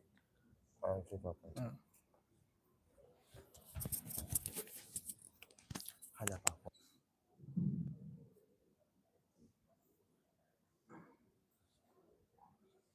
Habari za mchana. Good afternoon to everyone. Please, may you stand up so that at least you can improve your circulation to avoid hemorrhoid, DVT, and many other diseases that are associated with overstaying, oversitting. Yes, we call sitting is the new smoking. So if you have been sitting for quite some time, you have been smoking a lot. You can stretch a little bit left, right, don't hit your friends by your side, and then we can get seated. When you are coming to this particular platform, I know it is a sacrifice. It is a sacrifice that you have made to travel, to leave your good rooms, places, to come here in Dodoma to rejuvenate while learning. I have also noted that some of you have traveled from Dar es Salaam, some of you have traveled from even you, Ngongona, you have traveled to come here, use a certain means of transport. But in a very special way, I want to recognize those who have traveled from Zanzibar through the boat and through the buses and through the trains to come here. All delegates from Zanzibar, please. Makofi tafadhali, simameni. Yeah, I'm told there are 4 delegates. Welcome to the capital of your beautiful country, Tanzania. That comes because of Tanganyika and Zanzibar become united in 1964. Allow me to recognize the presence of Professor Larry Akoko, my dear friend and colleague in surgery. I apologize that I missed your talk, but I understand we share the same where we drive our passion to move young people from the places where they are to the next levels in this generation. Allow also me to recognize that I've also noted the presence of Tibesiga Juliet, a friend of mine and a colleague in leadership that we lead together. She is a leader in MEWATA organization, a sister association to the Medical Association of Tanzania. Thank you very much, Dr. Godwin Wisomba, my classmate. I shared the desk, I shared the classroom, I shared the book, I shared the ward and patients and examination during the time when we were training at KSMC, and thank you for the milestone that you have made to an extent that you are bringing a philosophy of a baobab physician. Thank you very much for your enlightening. Today, I'm very happy to speak in the presence of the Dean School of Medicine and Dentistry, a person that we share the hospital where we practice, we share patients, we share the vision, and we share the purpose. Dr. Shakiru, thank you very much for leading UDOM, for leading the School of Medicine, and I'm very happy to be with you today sharing the platform. I know many people, when they get invitation to come to speak to Tamsa's leadership seminar and many other Tamsa organizations activities, they may be asking themselves, why should I go? And when a competing interest comes in place, many of them, they may choose to go to other meetings. I have decided to go against that narrative. When I get an invitation to speak to Tamsa, yesterday at the train, but 2 hours to come here, and in the evening I'll be flying out to Mwanza to have the entire continent and the world. Capacity. You are being given skills and knowledge that you will become in this country to treat patients and their maladies. I want to assure you that something extra is needed, and that thing is leadership skills, because leadership is the keystone in whatever you will be doing. Immediate after graduation, you will be an intern representative. You will be leading meetings, morning report meetings. You are the one who was the spokesperson of that meetings. You'll be driving changes in your communities. You'll be consulted for many other parts of your practice to drive changes, to improve health communities. And you have to do so when you have the skill. The strength of a baobab comes from its roots. If roots are deeper, you have a chance to fear for the wind. That's why the baobab stays strong in Dodoma landscape. They have deeper roots, strong ones, and the winds can terrify them. Leadership is an area leaders eat last, meet a lot of catastrophic decisions to make. They are challenged by many challenges, morning, evening, and night. They can receive a wake-up call in the midnight just to administer or to give a certain directions. They are facing with many calamities, and it needs someone with deep roots that will be able to deliver a visionary leadership. You cultivate that principle today as you grow. The seed that germinates very well starts by placing the roots before the leaves. Those who don't look back and read their history, they repeat. And today, I want you to get the very question that you were asked in your Form 4 examination here. Discuss, mention, describe the failure of Mwene Mutapa Kingdom, the failure of Mal Kingdom, Ashanti Kingdom. What were the answers? What were the answers? Yeah, number one, poor unit. Number two, tribalism. Number three, traditional beliefs. Number four, poor leadership. But today, I want you to reflect on the history you read about Maji Maji War under the leadership of Kinjekitile Ngwale, a man from Matumbi, Kilwa. How many have been to Kilwa? I've decided to visit Kilwa because of Kinjekitile Ngwale.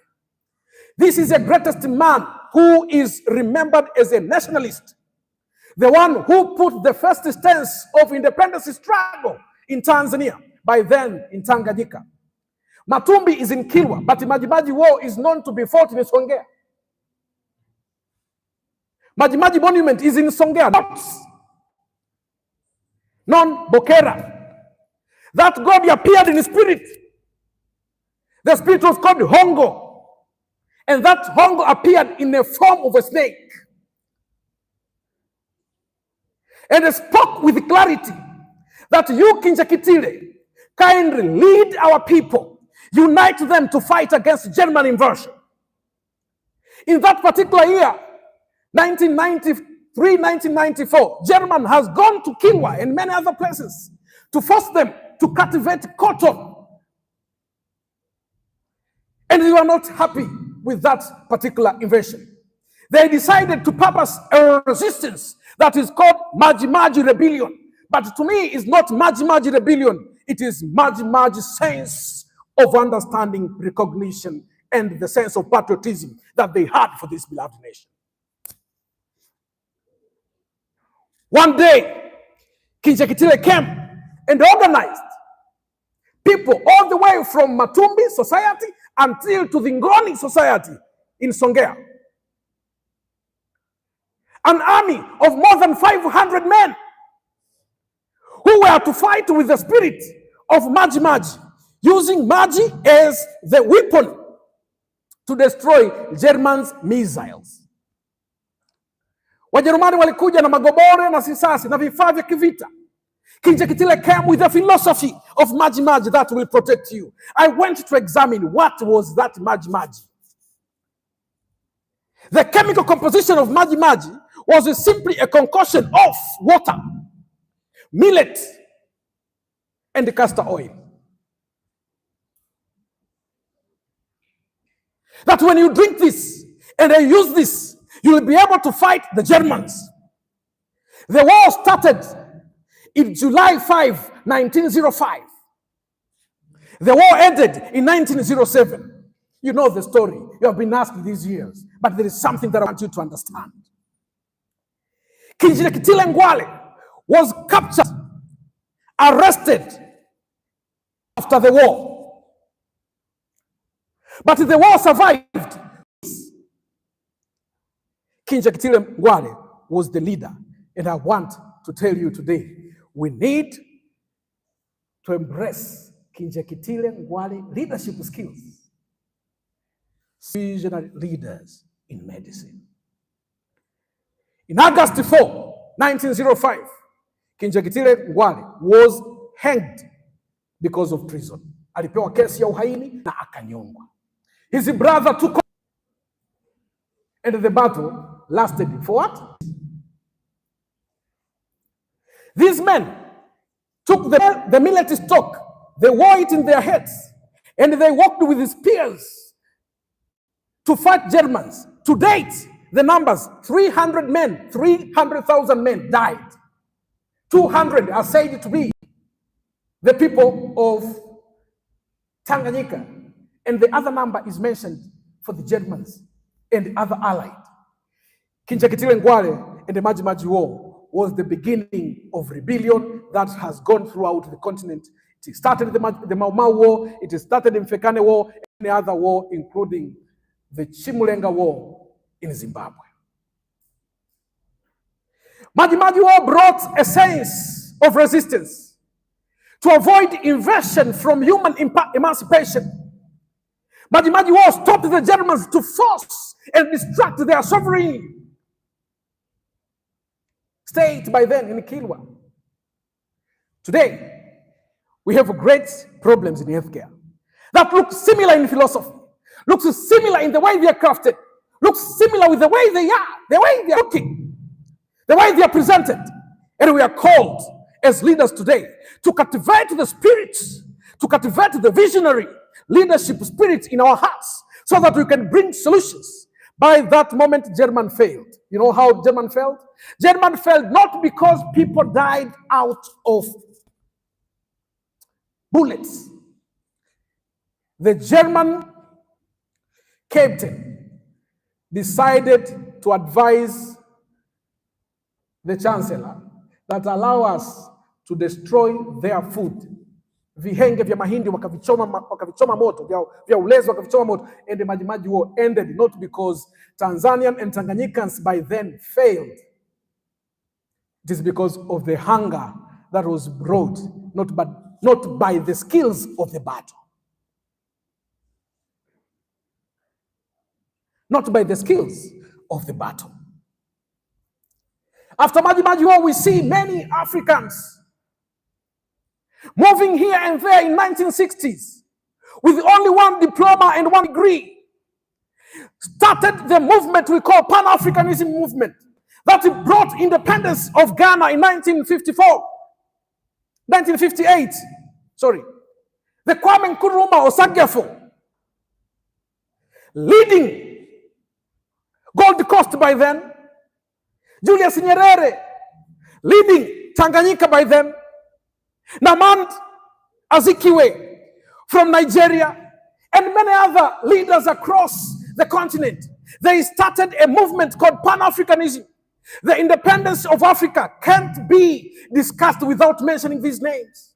They were Pan-Africanist freedom fighters, the Mugabes, the Kaundas. They were scattered many places. They joined the forces, including Patrice Lumumba in Congo, DRC. And from that date, Africa is free. From that date, we are no longer being colonized. Our flags are moving here and there. We are walking in a country that is free. We are studying in a country that is free. We are trading in a country that is free. We are doing a lot of things in a free country because our forefathers fought for it.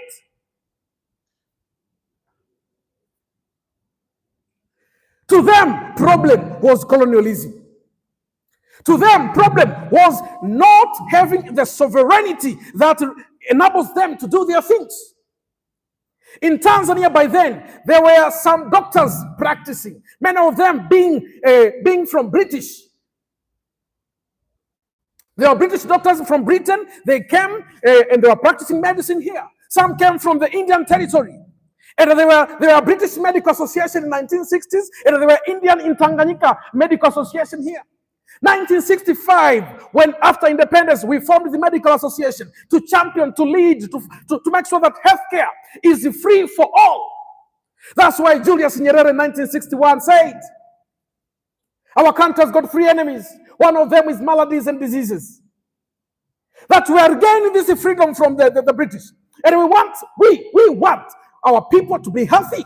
1967, health was free through Azimio la Arusha. 1963, 32 member states, maraisi kutoka katika mataifa 32, they met in Addis Ababa to start what we call the Africa Union today.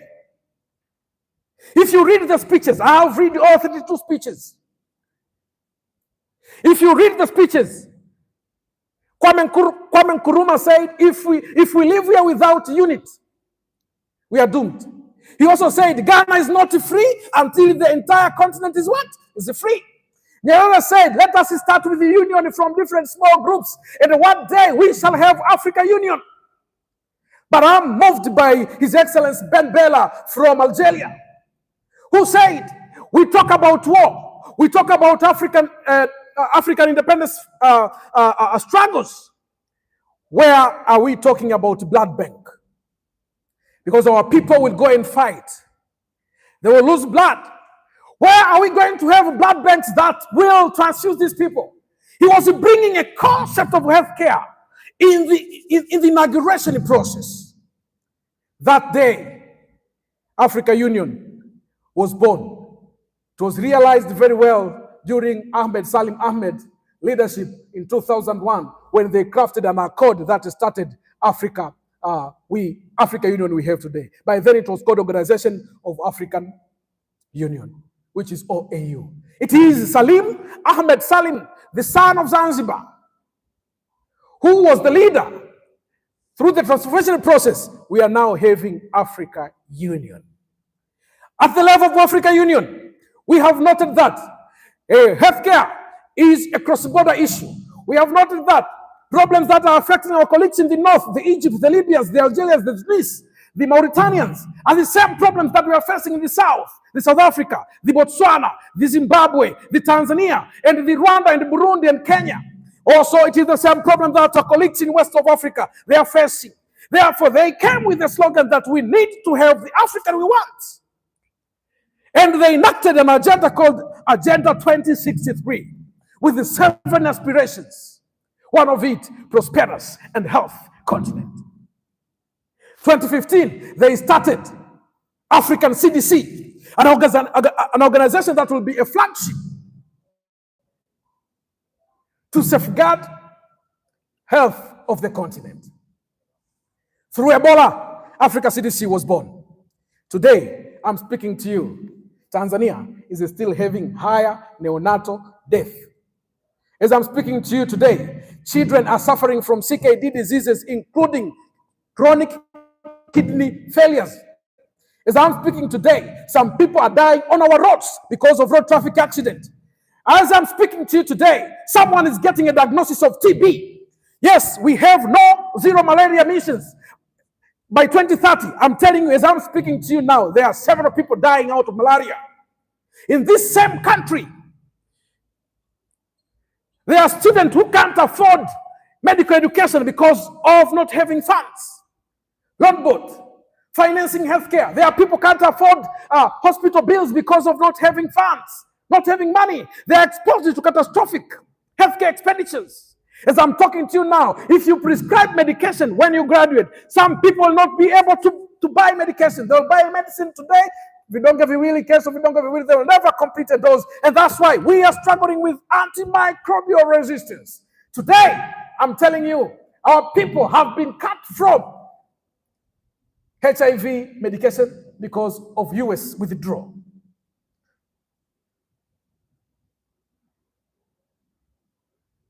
Today, we are facing emerging and re-emerging pandemics. Today, a health sector is quite skewed. It is talking about more of infectious disease, leaving non-infectious disease, the communicable diseases. Yet, at the landscape, we see the rise of NCDs. You are being trained at this particular moment where we have 12 medical schools, that their students are being trained to be doctors in this country, while nowadays we have Doctors Without Borders. Our curriculum training doctors to be able to go beyond Tanzania, beyond Tanganyika, beyond Zanzibar to practice. Today, you are training when unemployment rate is rising to 30-40% in Eastern Africa. We have doctors who are not employed. Today, as you practice, we have so many problems. We have new domains emerging. We have climate health. We have climate changes in health. The dire need of green healthcare, green surgery. Digital health is coming up. Are we prepared? Mental health, I can't overspeak about it. I can't overemphasize. Last year, we lost around 2 doctors, medical specialists, out of suicide. Why? Because they didn't take care of their mental health very well. In the US, every day there is a doctor who is committing suicide in the US. They are reported 365 doctors who are committing suicide, not nurses. These are the doctors that we spent years to train them. These emerging areas, they need leaders. And I'm submitting to you today that the need of visionary leaders is so high. There is this short supply of problem solvers, visionary leaders. The problems we're experiencing, they are looking for leaders to solve them. The tragedies we are facing, they look great leaders. In the wake of universal health coverage, the movement that started in 1971, 1970s, from Alma Ata Declaration, today, over 40, 50 years, it hasn't been a reality. How are you going to contribute? How are you going to champion that we realize it now than before? It is only through visionary leaders. I want to congratulate you all who has made the step. All eight, I'm told you are 80, not 8,000, 80, not 80 delegates who traveled from different universities to come here just to learn leadership. It starts with the bold step of exposing yourself to the game, putting your first good foot into the pitch so that you'll be trained, given capacities, understand the issues, understand the things, and learn the platform, and then learn the attitude that goes with when one decide to become a leader. I am talking to 80 leaders. I'm talking to 80 problem solvers. I'm talking to people who will never confuse between a movement and a progress.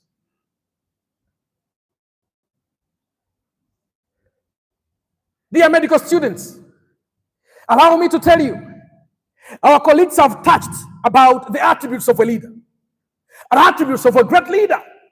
And this leader is visionary. He has an helicopter view of the things. He goes very up where he can see the problem very well. He can see its architecture. She can perceive how bonded it is, how linked it is to other issues. For you to be able to treat the patient, that patient has to travel from home to a hospital, sometimes a day long. Sometimes through a bumpy road with a lot of potholes. There are things that we call determinants of healthcare. They are interlinked. We don't solve the problems in the hospital alone. We need also to get outside of the communities so that we can stop the problems. Professor Larry Akoko will agree. We have even introduced a module in surgical training about surgical prevention. For many years, we have been talking about equitable services. You come to the hospital, we give you surgery. But now, we have started. Let us prevent surgical diseases. Because in this country, we have everyone who treats by a knife. Madaktari wa upasuaji nchini Shakiru hawazidi 600 kwa chochote wanachopasua.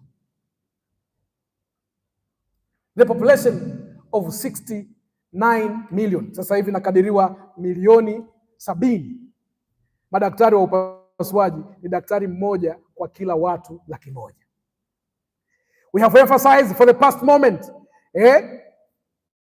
safe surgery requires safe anesthesia.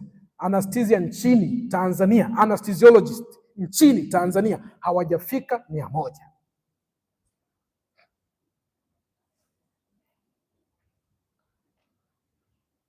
And we have many doctors now leaving the practice. Tafiti zimefanywa na wenzenu, some doctors don't want to continue practicing.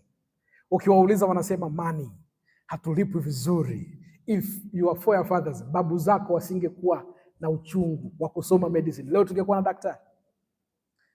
Unajua alikuwa analipwa shilingi ngapi mwaka 2005? Mshahara wa daktari ulikuwa ufiki 200,000 mwaka 2005. Walifanya kazi wakatibu baba zetu, watoto wa 2000 nyie mkazaliwa. Wajukuu wa mzee Mwandambo mkazaliwa, kwa watu waliokuwa wakilipwa shilingi ngapi? Chini ya 200,000. We need doctors, and you will become one who will continue the battle. Walioutoa shilingi 200,000 kuupeleka shilingi 800,000 na sasa 1,600,000 kwa daktari. We need others who will take over from there. They should understand the motivation of a doctor, yes, can be linked to money, but that is not the only motivation. There is more into life than just a paycheck at the end of the month. Before I finish, allow me to tell you that we need leaders who are forward thinking. We need leaders who are inspirational. We need leaders, visionary leaders, who will communicate change. We need leaders who will innovate and take calculated risks. We need leaders who are resilient. Comes rain, comes sunshine, they will never be shaken. They will stand strong like a baobab tree. We need leaders who are adaptable. The President of United Republic of Tanzania, Nyerere, and now we have Samia, throughout different changes of regimen, throughout different changes of ministers for health, throughout leadership changes at the level of hospital, we need leaders that are adaptable. They can adapt to new ways of thinking. Yes, they are born before computer. Yes, they can use the computer because they're adaptable. They have the neuroplasticity that will enable them to cope with the environment they are in. Problem solvers and the great leaders are in short supply. This country that I love most, Tanzania, this continent that I identify by myself with, Africa, is looking for strategic leaders who will be able to make sure that we reclaim the African dream of a healthy and a prosperous continent. People with the Ubuntu, I am because you are. And Tanzania, ni kweli wa South Africa wanasema Ubuntu ni yao, lakini Ubuntu ni ya Bongo. Sisi ndio wajamaa wenyewe tulioanzisha. South Africa wamepublicize. Sisi ndio tuliotoa askari wetu kwenda kupigania uhuru wa vita walivyokuwa vipigania vya ukombozi huko kusini mwa Afrika. If you go to South Africa, utakuta kuna maeneo waliopita watu wetu. Ukienda Zimbabwe kabisa, kuna watu waliolala pale wamezikwa kwenye makaburi ya Watanzania. Ukienda Zambia, ukienda kote unakuta. And Tanzania has been the source of inspiration in all the continent. Heshima aliyotupa Nyerere, sisi vijana wake wa sasa, ni kweli sisi ni wajukuu wa Nyerere, sio wajukuu wa Mzee Mwandambo peke yake. Sisi pia ni wajukuu wa Nyerere. Tunahitaji kuirejesha nchi yetu kwenye nafasi yake tena, providing strategic leadership in healthcare. Kwenye hizi nchi zote 55 tuna viongozi wetu wakubwa wawili wanaofanya vizuri na lazima tuwataje. Tuna Profesa Mohamed Janabi akiongoza WHO Afro. Tuna kiongozi Ntuli Kaporogwe akiongoza Exa Health Community. They are great leaders leading the continent. Sasa hivi ukienda wa South Africa wanasema nyie mna nini? Mkienda wa Zimbabwe wanasema nyie mna nini? We have reasons that we are preparing leaders today for the problems tomorrow. I want you to become great leaders tomorrow.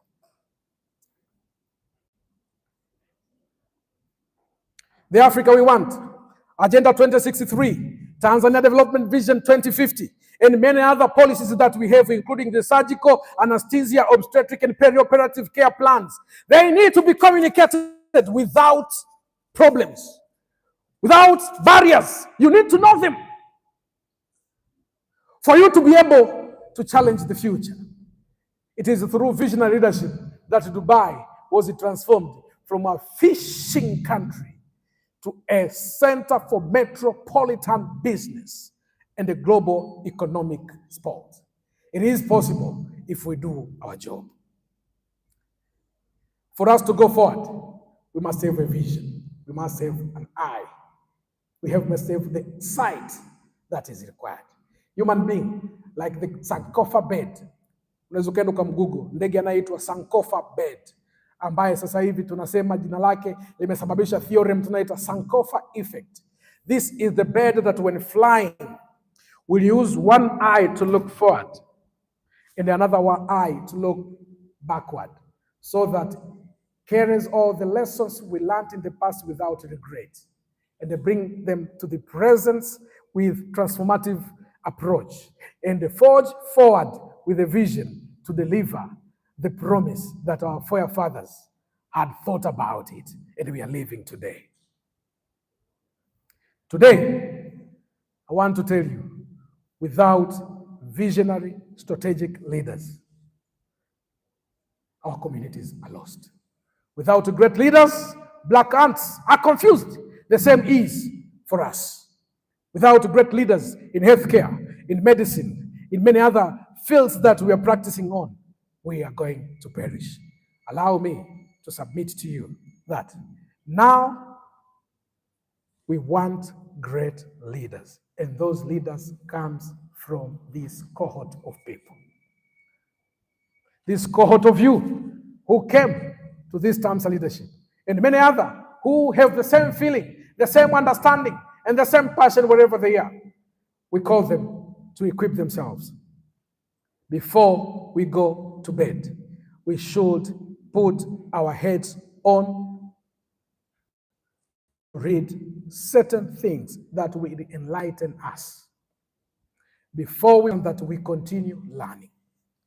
The continue to support Tamsa.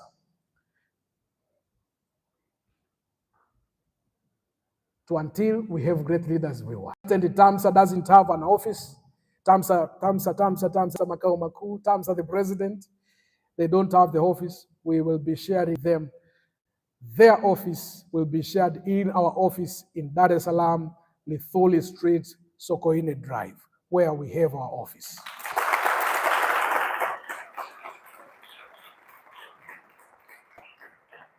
No way you can be staying aside, and that has to come to an end. And I will appeal with my friend Akoko. We provide some to our surgical meetings and our association meetings so that we connect. I'll talk to all people who comes with Mwisomba from England and many other places to find at least for this year to accommodate Tamsa delegates with the invitation of scholarship, at least 10 students to MAT meetings. We're asking the sponsors like Troika and others to join us, hence, to integrate the old, the middle age, and the younger ones that are coming up so that we can connect the dots